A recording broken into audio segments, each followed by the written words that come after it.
Just a really great introductory recipe for working with ramps. Ramp salt. This is kind of a forager's classic.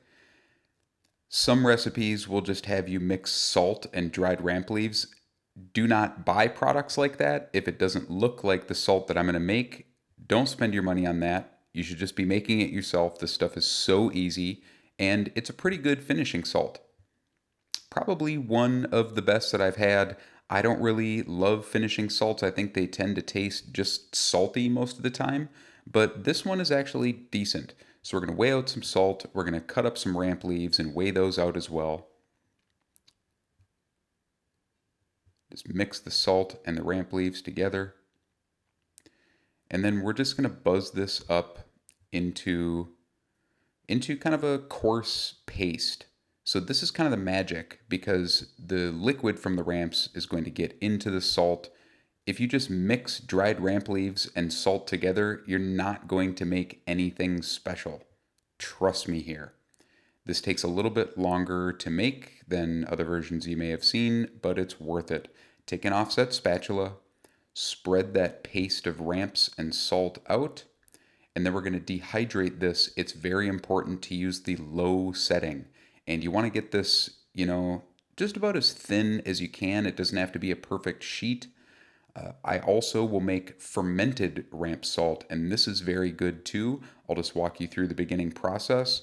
We're going to weigh our ramp leaves out, and then we're going to season them with 3% of their weight in salt, not the whole amount of salt for the recipe, because that would make it so the mixture is going to ferment way too slow to get the sort of flavor that we want to develop. So we're going to season them with 3% of their weight in salt. We'll put them in a vacuum bag. Just weigh out your salt. You want to be pretty precise here, so use a scale. And you don't even really have to mix it up. Just vacuum seal it, leave that for 2 weeks, and then proceed with the recipe as it's described on my site.